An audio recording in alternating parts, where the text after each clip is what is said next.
This is our planet, beautiful planet from a Russian satellite as it looks today, but it hasn't always looked like that. How can we possibly get to grips with our past if we don't take account of the fact that we've lost 10 million square miles of the record? The discovery of Easter Island by European explorers is a story filled with intrigue and remarkable historical details. It was the Dutch explorer Jacob Ravine who first came upon Easter Island on a quest for the mythic southern continent. His arrival on the island, which coincided with Easter Sunday in 1722, led to its modern name. Ravine, commanding a fleet of 3 ships, the Eindhoven and African Chagall, was the first to document the mysterious Moai statues and the island's sparse vegetation. The statues, massive and imposing, puzzled Ravine and his crew, who wondered about the methods the islanders used to transport these colossal figures, given the apparent lack of sufficient timber or robust ropes. The name Easter Island reflects a common practice of the time, naming newly discovered lands based on significant events or days, which also expanded European maps of the Pacific and fueled further exploration and eventual colonization of these remote areas. Easter Island's discovery not only marked a major geographical milestone but also piqued European interest in the Pacific Islands. Easter Island's extreme remoteness is one of its most fascinating aspects. Located in the southeastern Pacific Ocean, it is one of the most isolated inhabited islands on Earth. The original settlers, the Polynesians, were skilled navigators who likely arrived around 1200 CE. This isolation had a profound effect on the island's ecology and culture. Initially rich in flora, human settlement led to significant deforestation, altering the island's ecological balance over centuries. The isolation shaped a unique culture evolution marked by distinct architectural and artistic achievements, including the creation of the Moai. These statues were not merely artistic expressions but were integral to the social and religious life on the island, embodying ancestors and serving as protectors of the communities. Moreover, the island's location made it an ideal place for astronomical observations. The Rapanui, like other Polynesians, were adept at celestial navigation, using the stars to guide their way across vast oceanic distances. This skill underscores the significant navigational capabilities required to reach such a remote destination and maintain a society there. A comparison that highlights the extent of Easter Island's isolation involves Tristan d'Unja in the South Atlantic Ocean. Like Easter Island, Tristan d'Unja is extremely remote, located over 2,400 kilometers from the nearest continent, Africa. However, Easter Island's isolation is even more pronounced with its closest inhabited neighbor, Pitton Island, over 2,000 kilometers away, and the nearest continental point in Chile, nearly double that distance. This comparison not only emphasizes the vast distances involved but also the remarkable navigational skills that allowed the Polynesians to settle and thrive on Easter Island, profoundly shaping its unique cultural and ecological development through centuries. The Moai statues of Easter Island are not only a testament to the island's rich cultural heritage but also stand as some of the most iconic archaeological features in the world. These statues were primarily carved from volcanic tufa, a type of compressed volcanic ash sourced from Reno Raraku, a volcanic crater which doubled as a quarry. This material, though softer and easier to carve, required delicate handling to avoid damage. The native carvers used tools made from a harder type of rock basalt known locally as toki to shape these magnificent figures. The diversity in size and design of the nearly 900 Moai is striking. They range from modest figures about 1 m tall to towering giants that reach up to 10 m and weigh over 80 tons. Some of the unfinished statues at the quarry suggest that the Moai could have reached even greater sizes, with the largest estimated to be about 21 m tall. These statues were not just isolated pieces of art, but were typically mounted on stone platforms called AO, which lined the island's coastline. Far from mere pedestals, these aho were sacred sites, often embedded with burial chambers for the elite, and were central to the spiritual and communal life of the Rapanui people. Interestingly, not all Moai face inland, while the majority do, overseeing the villages and supposedly watching over their inhabitants. Some face the ocean. This orientation may have had different symbolic or practical purposes, such as marking territorial boundaries or serving as navigational aids. The most spiritual significant aspect of the Moai was their eyes, made from coral with either obsidian or red scoria pupils inserted only during special ceremonies to imbue the statues with mana, a spiritual force believed to protect and benefit the community. These imposing figures represented the deified ancestors of the Rapanui, believed to provide spiritual strength and maintain a connection with the spirit world. More than mere representations, the Moai were considered actual emanations of these ancestors, imbued with a potent presence. The construction and erection of these statues likely served a competitive function among the island's various tribal groups, with leaders known as ariki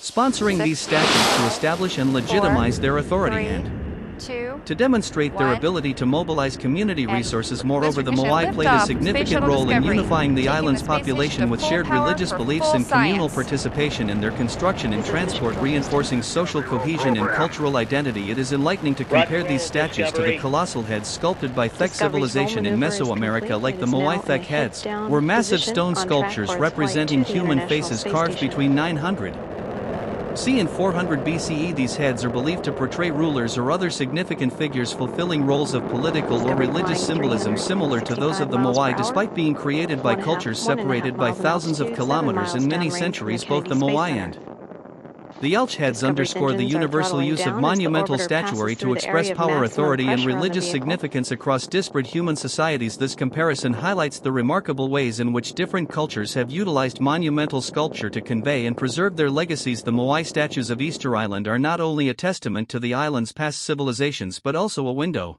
into the impressive capabilities and daunting challenges faced by the Rapa Nui people.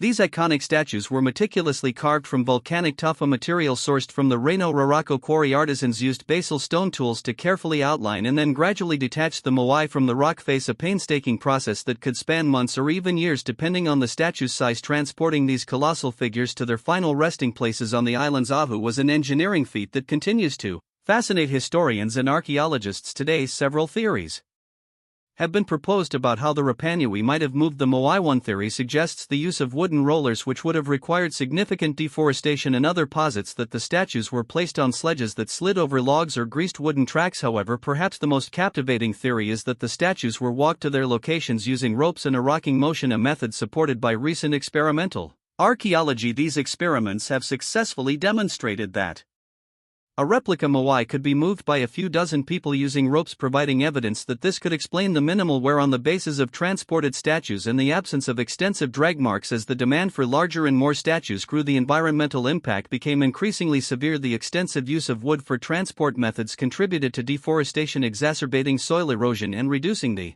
island's capacity to build canoes essential for fishing and transportation. This environmental strain, coupled with intense social demands to build and transport these massive figures, likely put considerable stress on the social fabric of the island, intensifying competition among clans and leading to conflicts and warfare. The situation worsened with the arrival of Europeans in the 18th century, who brought with them diseases to which the Rapa Nui had no immunity. This, along with the removal of some Moai by European explorers and colonists, severely impacted the island's demographic and cultural landscape. Amidst these challenges, an interesting theory emerged suggesting that the construction of the Moai was a form of ecological overreach. This theory posits that the competitive construction of ever larger statues led to unsustainable practices such as the over-harvesting of essential natural resources. This ecological overreach may have triggered a vicious cycle of environmental degradation, resource shortages, social upheaval, and population decline, serving as a stark reminder of the potential consequences when cultural ambitions clash with environmental limits. This narrative underscores the delicate balance between cultural achievements and ecological sustainability, a balance that, once lost, can lead to the decline of an entire civilization. And while we're on the subject of Southeast Asia, where something very interesting has recently rocked world archaeology, it's another Gokli Te, if you like it is a piece of hard evidence that is rewriting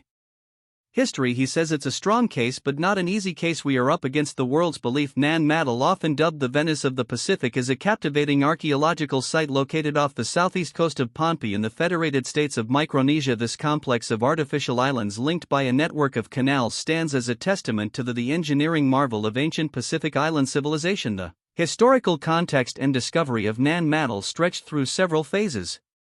From early European documentation to extensive scientific studies unraveling the mysteries of this mysterious site, the first known European to document Nan Madol was Fyodor Litka, a Russian navigator and explorer. During his 1828 voyage in the Pacific, part of a broader Russian initiative to explore and understand the region, Litka encountered the massive stone ruins on a series of artificial islets. He described them as an engineering feat unparalleled in the Pacific Islands. Nan Madol's location of Pohnpei made it a significant discovery, highlighting a site that reflected extensive knowledge and influence across the Pacific Ocean. During that era, the real focus on Nan Madol's archaeological significance began with the German colonial administration's takeover of the Caroline Islands. This period marked the start of more focused archaeological attention directed toward the site. Throughout the 20th century, numerous archaeologists from various countries, including the United States, Japan, and local Micronesian scholars conducted in-depth investigations. These efforts aimed to decode the secrets of the site's construction, its purpose, and the society that built it. Researchers delved into the architecture, artifacts, and human remains found across the approximately 92 artificial islets, seeking insights into the social structure, religious practices, and daily life of its past inhabitants. This detailed archaeological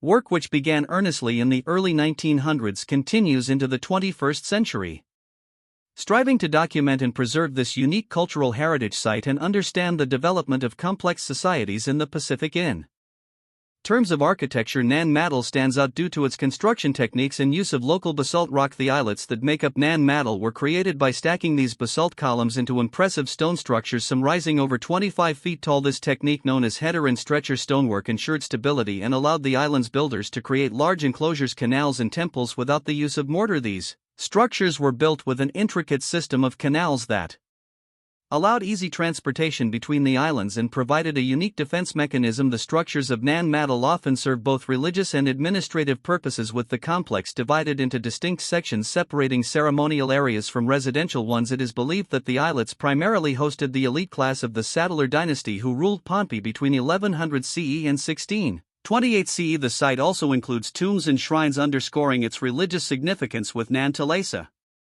serving as the burial site for the Saddler rulers. This architectural setup, combined with the spatial organization of the site, reflects the hierarchical structure of society where the elite wielded both political and religious authority over the population. Furthermore, Nan Madol is considered a unique site because of its complex interconnected network of canals, earning it the title Venice of the Pacific. These canals enabled not only efficient transportation between the islets but also facilitated trade and communication across the region. The historical timeline of Nan Mad spans hundreds of years, with the settlement and development phase believed to have begun around 1000 CE and peaking during the rule of the Saddler dynasty. These rulers used Nan Madol as both a ceremonial and administrative center, reinforcing their control over the region through its construction and maintenance. However, as the Saddler dynasty declined, the site gradually fell into disuse and was largely abandoned by the time European explorers arrived in the 19th century. Today, Nan Madol is recognized as a UNESCO World Heritage Site, reflecting its significant historical and cultural value to the people of Micronesia and the wider world. Nan Madol's impressive structures continue to fascinate scholars and tourists alike, offering a glimpse into a sophisticated society that once flourished in the remote Pacific Islands. This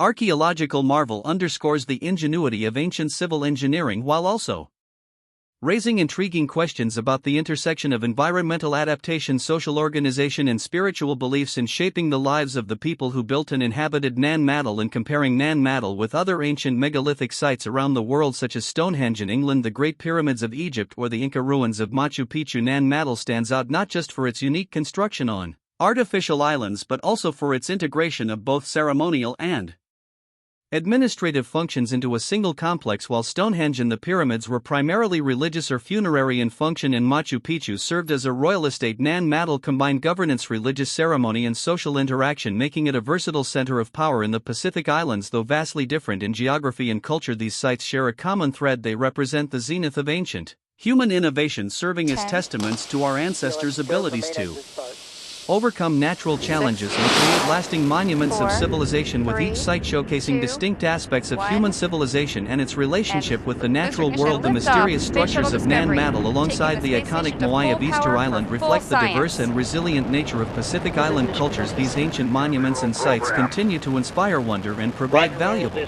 insights into the complexities of past societies, inviting us to re-evaluate our understanding of human history in the region. Despite the geographic distances and cultural differences that separated them, the Moai of Easter Island and the artificial islands of Nan Madol underscore the incredible diversity of Pacific Islander ingenuity and adaptation. These historical marvels offer tangible reminders of the accomplishments and challenges faced by ancient societies who thrived in the remote and resource-scarce environments of the Pacific. Though separated by vast oceanic distances and distinct in their specific forms of expression, both the Moai and Nan Madol represent enduring symbols of community, cultural identity, and spiritual significance, inviting us to appreciate and preserve this rich heritage for future generations.